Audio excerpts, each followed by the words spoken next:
یہ صدائے حریت جموں کشمیر ہے، پیش خدمت ہے خصوصی اپڈیٹ۔ بھارت کے غیر قانونی زیر قبضہ جموں کشمیر میں کل جماعتی حریت کانفرنس اور international forum for justice and human rights نے بھارت اور مقبوضہ علاقے کی مختلف جیلوں میں غیر قانونی طور پر نظر بند حریت رہنماؤں اور کارکنوں کی حالت زار پر شدید تشویش ظاہر کی ہے۔ کل جماعتی حریت کانفرنس کے ناظم اعلیٰ چودھری شاہین اقبال اور international forum for justice and human rights کے چیئرمین محمد آسن انتو نے اپنے بیانات میں اقوام متحدہ کی انسانی حقوق کونسل، امنسٹی انٹرنیشنل، عالمی ریڈ کراس اور ہیومن رائٹس واچ پر زور دیا ہے کہ وہ حریت رہنماؤں کی زندگیوں کو مہلک کورونا وبا سے بچانے کے لیے اپنا کردار ادا کریں۔ انہوں نے سرکاری اعداد و شمار کا حوالہ دیتے ہوئے کہا ہے کہ 4,500 کے قریب حریت رہنما اور کارکن ان جیلوں میں قید ہیں جہاں پہلے ہی گنجائش سے زیادہ قیدی موجود ہیں۔ جموں کشمیر نیشنل فرنٹ نے اپنے ایک بیان میں کہا ہے کہ خطے کو کورونا وبا کی تباہی کی طرف دھکیلنے میں مودی حکومت براہ راست ذمہ دار ہے۔ بیان میں کہا گیا ہے کہ مقبوضہ علاقے میں حالات معمول پر آنے کے اپنے نام نہاد بیانیے کے پرچار کے لیے بی جے پی کی حکومت کی طرف سے ٹیولپ فیسٹیول اور موسیقی کے پروگراموں کے انعقاد نے مقبوضہ وادی کو کورونا وبا کی تباہی میں مبتلا کیا۔ ممتاز بھارتی مصنفہ ارندھتی رائے نے ایک مضمون میں بھارت میں کورونا وبا کی جاری تباہ کاریوں پر مودی حکومت کو شدید تنقید کا نشانہ بناتے ہوئے کہا ہے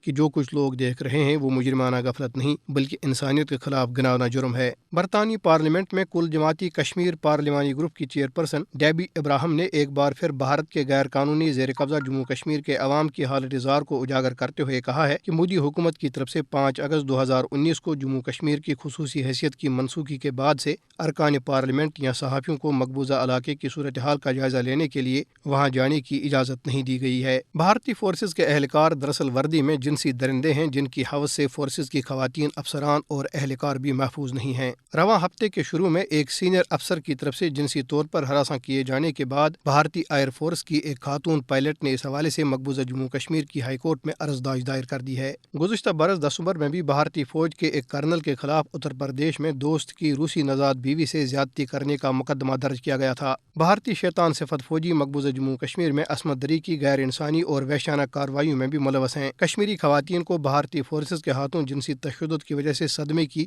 نہ ختم ہونے والی آزمائشوں کا سامنا ہے اور قابض فورسز اہلکار کشمیریوں کو تزلیل کا نشانہ بنانے اور حق خود ارادیت کے حصول کے لیے ان کی جدوجہد کو دبانے کے لیے خواتین کی آبروریزی کو ایک جنگی آلے کے طور پر استعمال کر رہے ہیں۔ مقبوضہ جموں کشمیر میں جنوری 1989 سے اب تک بھارتی فورسز اہلکاروں کی طرف سے بے حرمتی، اجتماعی آبروریزی اور چھیڑ چھاڑ کے 11,236 واقعات رپورٹ ہوئے ہیں۔ کنن پوشپورہ اجتماعی عصمت دری، شوپیاں میں آبروریزی اور قتل کا دوہرا واقعہ اور کٹھوا میں ایک کمسن بچی کی اجتماعی آبروریزی اور قتل کا دلدوز واقعہ مقبوضہ علاقے میں بھارتی فورسز اہلکاروں کی جنسی درندگی کی چند مثالیں ہیں۔ اس کے ساتھ ہی خصوصی اپڈیٹ ختم ہوا۔